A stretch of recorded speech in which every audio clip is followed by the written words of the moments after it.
বিয়ের আগেই মা হয়েছেন প্রীতি জিন্টা, তাও আবার 34 জন মেয়ের মা।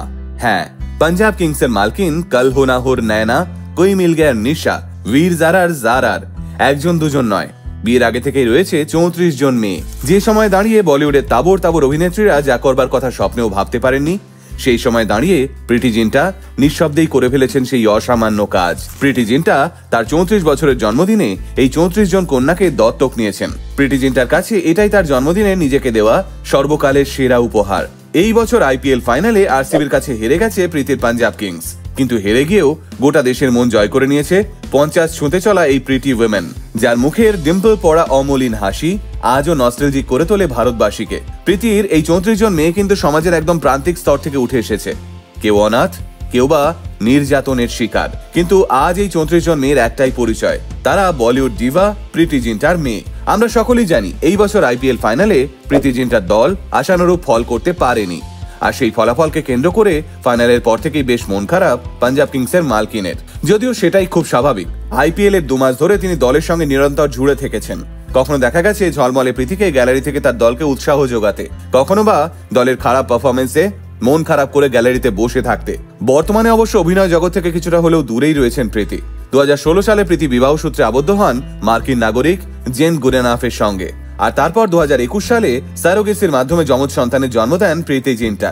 কিন্তু কেন হঠাৎ এই 34 জন মেয়ের দায়িত্ব নিতে গেলেন প্রীতি? এই উত্তরটা জানতে হলে আপনাকেও যেতে হবে প্রীতি ছোটবেলায়। মাত্র 13 বছর বয়সে একটি গাড়ি দুর্ঘটনায় নিজের বাবা দুর্গাদান জিন্টাকে হারিয়ে ফেলেছিলেন প্রীতি। সেই আঘাত শুকোতে না শুকোতেই আবারও 15 বছর বয়সে মাতৃহারা হতে হয়েছিল মেয়েটাকে।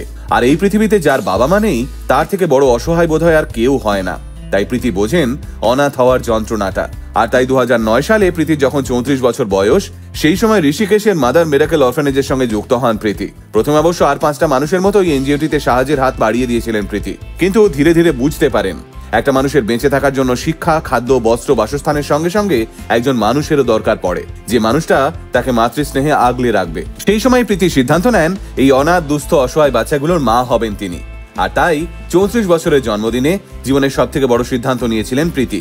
সেইবার 34 জন অনাথ মেয়েকে অফিসিয়ালি দত্তক নিয়ে তাদের মা হয়ে উঠেছিলেন বলিউডের এই ডিম্পল কুইন। সেই থেকে প্রীতি ওই 34 জন মেয়ের স্কুলের খরচ থেকে শুরু করে হোটেল, স্বাস্থ্য পরীক্ষা সবকিছুর দায়িত্ব মায়ের মতোই সামলে চলেছেন। এছাড়াও কখনো তাদের জন্মদিনে ভালোবেসে নিজের বাড়িতে ডেকে আনেন প্রীতি, কখনো বা তাদের ভিডিও কল করে কথা বলেন, কখনো বা হঠাৎ করে তাদের স্কুলে গিয়ে সারপ্রাইজ দেন। বছরে 2 বার রীতিমতো তাদের কাছে গিয়ে ভালো করে সময় কাটান প্রীতি।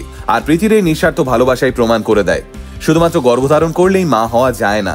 কখনো কখনো রক্তের সম্পর্কের থেকেও অনেক বড় একটা সম্পর্ক হয়, যাকে বলে আত্মার সম্পর্ক। সম্প্রতি একটি সাক্ষাৎকারে প্রীতি জিন্টা বলেন, আপনারা ভাবতেও পারবেন না এই অনুভূতিটা কতটা সুন্দর। আমি যখন দেখি আমার মেয়েরা একসঙ্গে ভালো রয়েছে, আমার খুব ভালো লাগে। ওরা তো আমার সন্তান, ওদের সব দায়িত্ব আমার। প্রতিনিয়ত আমি ওদের সঙ্গে যোগাযোগ রাখি। আর প্রীতির এই পদক্ষেপ গোটা দেশ জুড়ে প্রশংসার ঝড় বইয়ে দিয়েছে। বলিউডের ঝাঁ চকচকে জীবন, সেলেব লাইফস্টাইল, একের পর এক হিট ফিল্ম, কোনোটাই যে একটা মানুষের মনুষ্যত্বকে বদলে দিতে পারেনি, প্রীতি জিন্টা তার জলজান্ত প্রমাণ। তাই আমার বলতে কোনো দ্বিধা নেই, আরসিবির পাশাপাশি মানুষের মনে কোথাও গিয়ে পাঞ্জাব কিংসও আজ জিতে গেছে, কারণ তাদের কুইনের একটা সত্যি সত্যি কিং সাইজ হার্ট আছে, যেটা বর্তমানে খুব কম মানুষেরই থাকে। আপনারা কি বলেন?